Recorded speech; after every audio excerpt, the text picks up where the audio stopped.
दोस्तों, भारत का पड़ोसी देश नेपाल क्या भारत में शामिल होकर के ग्रेटर नेपाल बनाने की तैयारी में है? अब हम इस बात पर कोई ओपिनियन नहीं देते, लेकिन आज का ये वीडियो देख के आपको सारी बात समझ में आ जाएगी। असल में नेपाल के विदेश मंत्री इस समय भारत दौरे पर हैं और भारत पहुंचते ही सबसे पहले उन्होंने विदेश मंत्री एस जयशंकर जी के साथ बातचीत की। इस समय नेपाल के अंदर राजशाही समर्थन को लेकर के आंदोलन तेज हो चुके हैं और इस चीज पर भारत से जवाब मांगा गया। प्रदर्शनों की बात की जाए तो नेपाल के अंदर जो प्रदर्शन देखने को मिल रहे हैं, इसमें उत्तर प्रदेश के मुख्यमंत्री श्री योगी आदित्यनाथ जी की तस्वीरें लेकर के लोग सड़क पर उतरे हैं। अब एक नेता जो कि आपके देश का नहीं है, आपके पड़ोसी देश का है, आप उसकी तस्वीरें लेकर के प्रोटेस्ट कर रहे हैं, इसका मतलब ये है कि आप कहीं ना कहीं उनकी आइडियोलॉजी को मैच करना चाहते हैं। और हो भी क्यों ना, नेपाल के अंदर 81% हिंदू पॉपुलेशन है, 8% बुद्धिस्ट और कुछ परसेंट सिख पॉपुलेशन है, यानी कि 90% से ज्यादा ऐसी पॉपुलेशन है जो भारत के साथ मैच करती है। और ये बात भी बिल्कुल क्लियर है कि आज के समय हिंदू सबसे ज्यादा सेफ हैं तो वो भारत के अंदर हैं। ज्यादा बड़ा एग्जांपल हम आपको नहीं देंगे, आप म्यांमार की बात कर लीजिए, आप पाकिस्तान की बात कर लीजिए या फिर बांग्लादेश की, आपको सारे रिजल्ट्स एक सर्च में आपके सामने आ जाएंगे।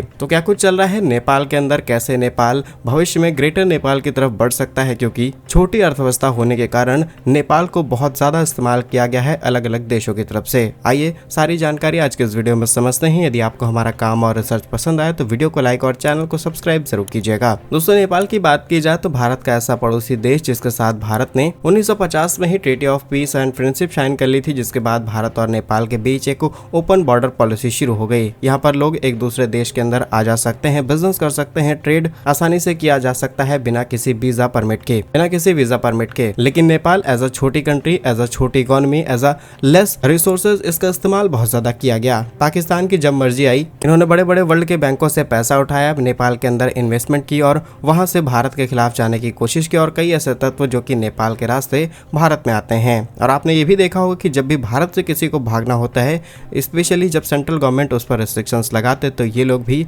नेपाल के रास्ते दूसरे देशों में निकल जाते हैं। धीरे धीरे भारत ने इस चीज को कंट्रोल किया तो फिर पाकिस्तान अपनी लाइन पर आ गया, फिर चाइना यहाँ पर इन्वॉल्व होता है और चाइना के बड़े बड़े अधिकारियों के लोग यहाँ पर सीधे सीधे इन्वॉल्व हो गए। इसी के साथ चाइना ने एक हनी ट्रैपिंग का सिस्टम भी लागू किया, जहाँ पर नेपाल के पास जो भी सेना है, इनके बड़े अधिकारी हैं, इन्हें उनके जाल में फंसाया जा सके और नेपाल की इंपॉर्टेंट इंफॉर्मेशन कलेक्ट की जा सके। चाइना के साथ होने वाला ट्रेड हो, चाइना के BRI प्रोजेक्ट में सपोर्ट करना हो, ऐसे तमाम प्रोजेक्ट जहां पर नेपाल को चाइना ने अपनी तरफ खींचने की कोशिश की। और अगर आपको लगता है कि सिर्फ चाइना और पाकिस्तान ही नेपाल के अंदर एक्टिव थे, तो ऐसा नहीं है। नेपाल के अंदर जर्मनी और कुछ वेस्टर्न कंट्रीज ने भी अपना इन्फ्लुएंस कायदे से दिखाया और अनस्टेबिलिटी क्रिएट करने की कोशिश की भारत के पड़ोस में। और अब बात करते हैं रीसेंट अपडेट्स की। नेपाल के विदेश मंत्री आरजू राणा देवबा भारत के दौरे पर हैं। उन्होंने कई मुद्दों पर भारत के विदेश मंत्री एस जयशंकर से बातचीत की। इस समय नेपाल के अंदर राजशाही को लेकर के जो प्रदर्शन देखने को मिल रहे हैं, इस पर चर्चा की गई। जयशंकर जी ने आरजू राणा जी से साफ कर दिया कि नेपाल के अंदर जो राजशाही को लेकर के आंदोलन हो रहे हैं, इसमें भारत की कोई भूमिका नहीं है। ये लोग अपने आप से समर्थन कर रहे हैं, अपने आप से मुख्यमंत्री योगी आदित्यनाथ की तस्वीरें लगा रहे हैं, क्योंकि ये उनकी अभिव्यक्ति की आजादी है, हम इसमें कुछ भी नहीं कर रहे। भारत ने नेपाली निर्यात पर BIS बाधाओं को धीरे धीरे कम करने का आश्वासन दिया। दोनों मंत्रियों ने बैठ करके द्विपक्षीय व्यापार पर बातचीत की। नेपाल की राजधानी काठमांडू के अंदर हाल ही में नेपाल के पूर्व राजा ज्ञानेंद्र शाह का स्वागत किया। हजारों संख्या में लोग इकट्ठे हो गए। आंकड़ों के मुताबिक करीब 30 से 40 हजार लोग इकट्ठे हो गए और उसमें से मेजॉरिटी हिंदू पॉपुलेशन थी, बिकॉज 81% से भी ज्यादा पॉपुलेशन हिंदू है आज भी नेपाल के अंदर। और इतिहास के पन्ने खोल करके देखेंगे तो एक समय पर हम साथ रहा करते थे और उसी प्रोसेस को शायद कुछ लोग लौटाना चाहते हैं, क्योंकि जो हिंदू धर्म और राजकीय धर्म की मांग उठ रही है और भीड़ में राजा के राजमहल खाली करो के नारे लग रहे हैं, राजा वापस आओ, देश बचाओ जैसे नारे लगाए जा रहे हैं। अच्छा, भारत डायरेक्टली भले ही नेपाल का सपोर्ट ना करता हो किसी भी तरीके के प्रदर्शन में, लेकिन जिस तरीके से भारत में कुछ नेता हैं जो सीधे शब्दों में बात करते हैं कि हमें हिंदू राष्ट्र की तरफ जाना है, यही चीज और यही आइडियोलॉजी वहाँ के लोगों को पसंद आई, इसीलिए उन्होंने भारत के साथ अपना फ्यूचर और ज्यादा सिक्योर समझा है। जैसा कि शुरुआत में हमने आपको बताया कि जिस भी देश की मर्जी आई, उन्होंने नेपाल को अपने तरीके से चलाने की कोशिश की और इसी चीज को काउंटर करने के लिए नेपाल के लोग चाहते हैं कि एक ताकतवर देश के साथ शामिल होते हुए इस पूरे चिकचिकबाजी से किनारा कर लिया जाए। फिलहाल पूरे मुद्दे पर विदेश मंत्री एस जयशंकर जी का कहना है कि नेपाल के अंदर जो भी चल रहा है इसमें भारत के किसी भी तरीके के इन्वॉल्वमेंट नहीं है, क्योंकि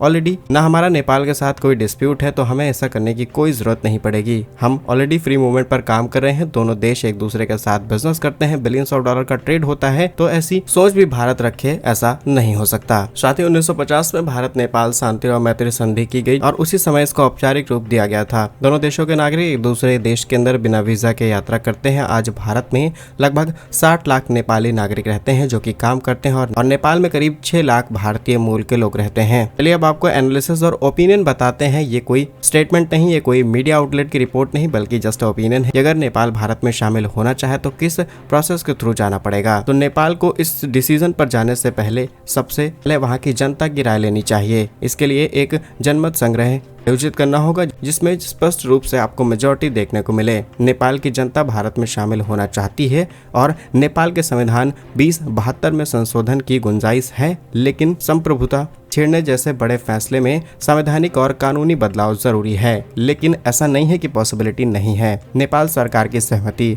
जनमत संग्रह के बाद नेपाल की संसद, प्रतिनिधि सभा और राष्ट्रीय सभा 2/3 बहुमत इस प्रस्ताव को पारित करना होगा। वर्तमान में नेपाल एक संघीय लोकतांत्रिक गणराज्य है और उसकी सरकार अपनी संप्रभुता को लेकर के काफी ज्यादा संवेदनशील बताई जाती है। लेकिन भारत सरकार को भी समावेशन करने के लिए कुछ संविधान का सहारा लेना पड़ेगा, जहाँ पर अनुच्छेद 2 और अनुच्छेद 3 के तहत नए राज्य को शामिल करने या सीमा में बदलाव की प्रक्रिया संसद में मध्यम संभव होगी और इसके लिए भी लोकसभा और राज्यसभा से बहुमत की जरूरत पड़ेगी। अंतर्राष्ट्रीय मान्यता। संयुक्त राष्ट्र में वैश्विक संगठन में इस तरीके के बदलाव की सूची देनी होगी और यहाँ पर क्लियर करना होगा कि ये देश हमारे साथ अपनी मर्जी से शामिल होना चाहता है। हम संविधान के नियमों के खिलाफ नहीं जा रहे हैं, बल्कि संविधान के थ्रू ही इस तरीके के समावेश किए जा रहे हैं। और आप देख पा रहे होंगे कि पिछले कई सालों से नेपाल के अंदर उथल पुथल चल रही है। राजनीतिक पार्टी आती है, चली जाती है, राजशाही आती है, इस तरीके का काम ऊपर नीचे हो रहा है। नेपाल में 2008 में राजशाही के अंत के बाद राजनीतिक अस्थिरता बनी हुई है। 2015 में नए संविधान के लागू होने के बाद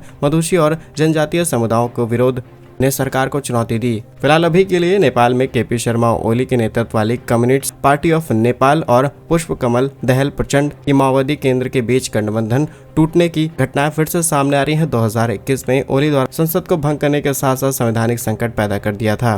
ट्रेड की बात की जाए तो आज भारत और नेपाल के बीच में करीब 8.66 बिलियन US डॉलर का ट्रेड किया जाता है। नेपाल के लिए इंडिया सबसे बड़ा नेपाल के लिए एक्सपोर्टर डेस्टिनी है। भारत करीब 67% रिसीविंग करता है टोटल एक्सपोर्ट का। फिलहाल डेटा 2022 और 23 का हम आपको बता रहे हैं, जिसमें भारत नेपाल को 7.25 बिलियन US डॉलर की चीजें एक्सपोर्ट करता है, लेकिन नेपाल भारत को सिर्फ 811 मिलियन US डॉलर यानी कि लगभग 1 बिलियन डॉलर के आसपास ये चीजें भारत को एक्सपोर्ट की जाती हैं। भारत नेपाल को रिफाइंड पेट्रोलियम गैस, आयरन और ऐसी तमाम खाने पीने की चीज। इसके अलावा नेपाल भारत को coated flat road iron, fibre, palm oil और ये सारी चीजें एक्सपोर्ट करता है। बाकी क्या कुछ मानना है आपका इस खबर पर हमें कमेंट्स में जरूर बताइए। बाकी इस वीडियो पर आपका क्या कहना है हमें कमेंट्स में जरूर बताइए। भारत कैसे ही वीडियोस पाने के लिए वीडियो को लाइक, चैनल को सब्सक्राइब जरूर कीजिए। वंदे मातरम, भारत माता की जय।